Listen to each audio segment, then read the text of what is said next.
ನಾವು ಯಾವ ರೀತಿ ಮಾಡಿದ್ವಿ ಅಂದರೆ ನಮ್ಮ ಫಸ್ಟ್ ನಾವು ಮಾಡಬೇಕು ಅಂದ್ಕೊಂಡಾಗ ನಮ್ಮ ಜಿಲ್ಲಾಧ್ಯಕ್ಷ ನಾರಾಯಣ ಸ್ವಾಮಿಯವರು ಮತ್ತು ನಮ್ಮ ಸರ್ಕಾರಿ ಸಂಘದ ಜಿಲ್ಲಾಧ್ಯಕ್ಷರು ಸುರೇಶ್ ಅಣ್ಣನವರು ನಮ್ಮ ಮಾರ್ಗದರ್ಶನ ತಗೊಂಡು ನಾವು ಯಾವ ರೀತಿ ಮಾಡಬೇಕು ಅಂತ ಪ್ರತಿಯೊಂದು KGF ತಾಲೂಕಿನ ಪ್ರತಿಯೊಂದು ಗ್ರಾಮದಲ್ಲಿ ಹೋಗಿ ನಾವೆಲ್ಲರನ್ನೂ ಮೀಟ್ ಮಾಡಿ ಪ್ರತಿಯೊಂದು ಮುಖಂಡರು ನಮ್ಮ ಜೊತೆ ಬಂದು ಈ ಒಂದು ಪ್ರೋಗ್ರಾಮ್ನ ಇಷ್ಟೊಂದು ಅದ್ದೂರಿಯಾಗಿ ಮಾಡಲಿಕ್ಕೆ ಅವರ ಒಂದು ಸಹಕಾರ ಆಕ್ಚುಲಾಗಿ ನಾವು ಇಲ್ಲಿ ಸಕ್ಸಸ್ ಆಗಿದೆ ಅಂದರೆ ಅವರು ಒಂದು ಸಹಕಾರ ಅವರು ಬಂದು ಪಲ್ಲಕ್ಕಿ ಮಾಡಿ ನಾವೆಲ್ಲ ಚೆನ್ನಾಗಿ ಹೋಗಿ ಬರೀ ಸಮುದಾಯ ಮಾತ್ರವಲ್ಲ ಎಲ್ಲ ಸಮುದಾಯಗಳು ಒಗ್ಗೂಟಿ ಇಷ್ಟು ನೋಡಬೇಕು ಅನ್ನೋದು ಎಲ್ಲ ಮಾಡಿದಾಗ ನಾವು ಈ ಮಟ್ಟಿಗೆ ಬಂದಿದ್ವಿ. ಎಲ್ಲರಿಗೂ ಮೊದಲನೇದಾಗಿ ನನಗೆ ಇಷ್ಟೊಂದು ಸಕ್ಸಸ್ ಆಗಿ ಕಾರಣ ನಮ್ಮ ಪ್ರೋಗ್ರಾಮ್ ಆಗಿರ್ಬೋದು, ನಮ್ಮ ಎಲ್ಲ ನನ್ನ ತಾಲೂಕಿನ ಎಲ್ಲ ಸಮುದಾಯದ ಮತ್ತು ಎಲ್ಲರಿಗೂ ನನ್ನ ಕೃತಜ್ಞತೆಯನ್ನು ತಿಳಿಸ್ತೀನಿ. ಮತ್ತು ಅದೇ ತರಹ ನೆಕ್ಸ್ಟ್ ನಾವು MLA ಮೇಡಮ್ ಅವ್ರನ್ನ ಕೇಳಿದಾಗ ಈ ಥರ ಮಾಡಬೇಕು ಅಂದಾಗ ನಿಮ್ಗೆ ಏನೇ ಬೇಕು ನಾವು ಮಾಡ್ತೀವಿ, ನಾವು ನಿಮ್ಮ ಜೊತೆಗೆ ಇದ್ದೀವಿ ಅಂತ ಹೇಳಿದರು. ನಾವು ಏನೇ ಸಮಸ್ಯೆ ಸಹ ಮೇಡಮ್ ಹತ್ರ ಹೋದಾಗ ಅವರೆಲ್ಲದಕ್ಕೂ ಸಹ ಅದೇ ಪರಿಹಾರನ ಕೊಟ್ಟಿದ್ದಾರೆ. ಇವಾಗ ಇದು ಕರೆದಾಗೂ ಸಹ ಅಷ್ಟೇ, ನಾವು ಇದ್ದೀವಿ ನಿಮ್ಮ ಜೊತೆಗೆ, ನಾವು ಮಾಡ್ತೀವಿ ಅಂತ ಹೇಳಿದರೆ ಮೇಡಮ್ನವ್ರಿಗೂ ಸಹ ನಾವು ಕೃತಜ್ಞತೆಯನ್ನು ಸಲ್ಲಿಸ್ತೀವಿ. ಮತ್ತು ನಮ್ಮ ಮಾಕನಹಳ್ಳಿಯ ರಾಮಕೃಷ್ಣ ಪ್ರಸಾದ್ ಸಾಹೇಬರು ಕರ್ನಾಟಕದ ಲೋಕಸೇವಾ ಆಯೋಗ ಬೆಂಗಳೂರು ಅವರು ವಿಸಿಟ್ ಮಾಡಿದ್ವಿ, ತುಂಬ ಬ್ಯುಸಿಯಲ್ಲಿದ್ದರು.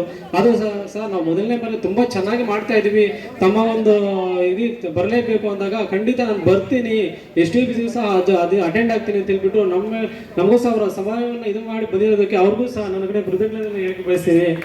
ತದನಂತರ ನಮ್ಮ ಡಾಕ್ಟರ್ ಹರೀಶ್ ಸಾಹೇಬ್ ಅವರು ಹಾಸ್ಪಿಟಲ್ನಲ್ಲಿ ತುಂಬ ಪೇಷಂಟ್ಸ್ ಬಿಸಿ ಇದ್ರು ಸಹ ತಾವು ಹೋದಾಗ ನೀವು ಏನೇನು ಮಾಡಬೇಕು ಮಾಡಿ, ನಾನು ಗೈಡೆನ್ಸ್ ಇರುತ್ತೆ ನೀವು ಮಾಡಿ ಅಂತ ಪ್ರತಿಯೊಂದೂ ಸಹ ನಮಗೆ ಹಂತದಲ್ಲೂ ಅವ್ರು ಏನು ಮಾಡಬೇಕು ಅಂತ ಪ್ರತಿಯೊಂದು ಹೇಳಿದ್ದಾರೆ. ಅವ್ರಿಗೂ ಸಹ ನಮ್ಮ ಕಡೆ ಕೃತಜ್ಞತೆಯನ್ನು ತಿಳಿಸ್ತೀವಿ. ನೆಕ್ಸ್ಟ್ ನಮ್ಮ ಜಿಲ್ಲಾ ಉಪಾಧ್ಯಕ್ಷರಾದ ಮಾಲತಿ ರಾಧಾಕೃಷ್ಣ ಮೇಡಮ್ ಅವರು ಮಹಿಳೆಯರ ಸಪೋರ್ಟ್ ಎಲ್ಲ ಇದರಲ್ಲೂ ಸಹ ಮುಂದೆ ಬಂದಿದ್ದಾರೆ. ನಾವು ಇನ್ವಿಟೇಷನ್ ಕೊಡಬೇಕು, ಎಲ್ಲ ಹೋಗ್ಬೇಕು ಅಂತ ಪ್ರತಿಯೊಂದು ಹಂತದಲ್ಲೂ ಮುಂದೆ ಬಂದು ಅವರು ನಮ್ಮ ಜೊತೆಗಿದ್ದಾರೆ. ಕೃಷ್ಣ ಪಕ್ಷದ ಅಷ್ಟಮಿ ಅಂದು ಜನಿಸಿರುತ್ತಾರೆ. ವಸುದೇವ ಮತ್ತು ದೇವಕ್ಕೆ 8ನೇ ಮಗನಾಗಿ ಮಥುರಾ ನಗರದ ಸೆರೆಮನೆಯಲ್ಲಿ ಜನಿಸಿರುತ್ತಾರೆ. ಇವರ ಸೋದರ ಮಾವ ಕಂಸ ಶ್ರೀಕೃಷ್ಣ ಅಣ್ಣ ಬಲರಾಮ್ ಆಗಿರುತ್ತಾರೆ. ಶ್ರೀಕೃಷ್ಣ ಜನ್ಮದಿನವನ್ನು ಶ್ರೀಕೃಷ್ಣ ಜನ್ಮಾಷ್ಟಮಿ, ಗೋಕುಲಾಷ್ಟಮಿ ಎಂದು ಕರೆಯುತ್ತೇವೆ. ಇವರ ಸಾಗು ತಂದೆ ತಾಯಿ ಯಶೋಧ ನಂದವರು. ತಲೆಯಲ್ಲಿ ನವಿಲು, ಕೈಯಲ್ಲಿ ಕೊಳಲು. ಕೃಷ್ಣ ಪದದ ಅರ್ಥ ಕಪ್ಪು. ಕಂಸ ದೇವಕ್ಕೆ ಮಕ್ಕಳನ್ನು ಕೊಲ್ಲಲು ಕಾರಣ. ದೇವಕ್ಕೆ 8ನೇ ಮಗುವಿನಿಂದ ಕಂಸನ ಅಪಹರಣ ಆಗುತ್ತೆ ಎನ್ನುವುದರಿಂದ ಕಂಸ ತನ್ನ 7 ಮಕ್ಕಳನ್ನು ಕೊಂದುಬಿಟ್ಟಿರ್ತಾರೆ. ಕೃಷ್ಣ 8ನೇ ಮಗನಾಗಿ ಶ್ರೀಕೃಷ್ಣ ಪರಮಾತ್ಮ ಹುಟ್ಟಿರ್ತಾರೆ. ಬಟ್ ಆ ಸಮಯದಲ್ಲಿ ಆ ಸೆರೆಮನೆಯಿಂದ ಆ ಮಗುನ ಎತ್ಕೊಂಡೋಗಿ ಮತ್ತೆ ಇವ್ರ ಮಗುನ ಎತ್ಕೊಂಡ್ಬಂದು ಇಟ್ಟಾಗ ಅದು ಗೊತ್ತಿರಲ್ಲ, ಕಂಸ ಅನ್ಕೊಂಡಿರ್ತಾರೆ, ಸತ್ತೋಗಿ ಅನ್ಕೊಂಡಿರ್ತಾರೆ. ಬಟ್ ಶ್ರೀಕೃಷ್ಣ ಪರಮಾತ್ಮ ಆಲ್ರೆಡಿ ಇದರಲ್ಲಿ ಇರ್ತಾರೆ.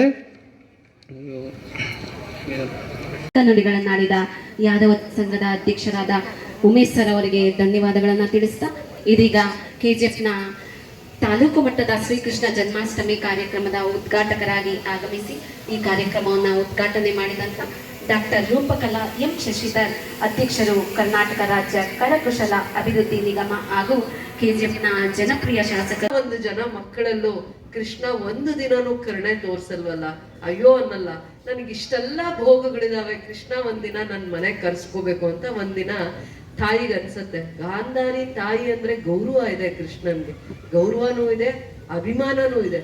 ಆದ್ರೆ ಎಲ್ಲೋ ಒಂದು ಕಡೆ ಆ ಗೌರವ ಅಭಿಮಾನ ಎಲ್ಲಿ ಉಳ್ಕೊಳ್ಳುತ್ತೆ ಅಂದ್ರೆ ಧರ್ಮ ಮಾರ್ಗದಲ್ಲಿ ಕೃಷ್ಣನ ಮನಸ್ಸು ನಿಂತೋಗುತ್ತೆ.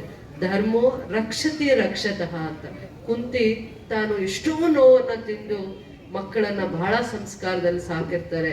5 ಜನ ಪಾಂಡವ ಪುತ್ರರು, ತಂದೆ ಇಲ್ಲದೆ ಇರುವಂತ ಪರಿಸ್ಥಿತಿ ಹೇಗಿರುತ್ತೆ ಅಂದಾಗ ನಾವು ನೋಡಿದಾಗ ಕುರುಕ್ಷೇತ್ರ ಅಥವಾ ಮಹಾಭಾರತ ಅಂತ ನೋಡಿದಾಗ, ಮಹಾಭಾರತ ಅಂತ ಸೀರಿಯಲ್ ಎಷ್ಟು ಜನ ನೋಡಿದ್ದೀರಾ?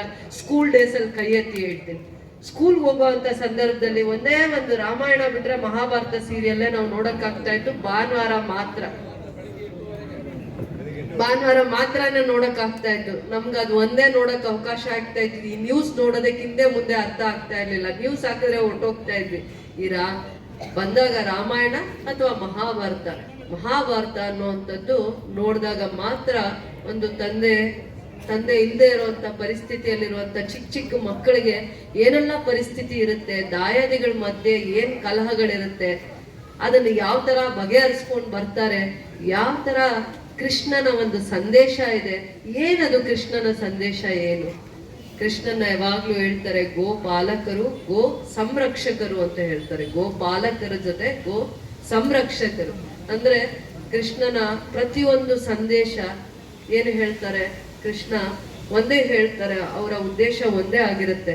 ಗಾಂಧಾರಿಗೆ ಆ ನೋವೆಲ್ಲೂ ಕಡಿಮೆನೇ ಆಗಲ್ಲ ಕೃಷ್ಣನ್ ಮೇಲೆ, ಕೋಪನೂ ತೋರಿಸ್ತಾಳೆ ಒಂದು ಸಂದರ್ಭದಲ್ಲಿ. ನೀನು ನನ್ನ ಮಕ್ಕಳಿಗೆ ಒಂದಿನಾನು ನೀನು ಆಶೀರ್ವಾದ ಮಾಡ್ಲಿಲ್ಲ ಅನ್ನುವಂಥ ಕೋಪ ಗಾಂಧಾರಿಗೆ ಇರುತ್ತೆ.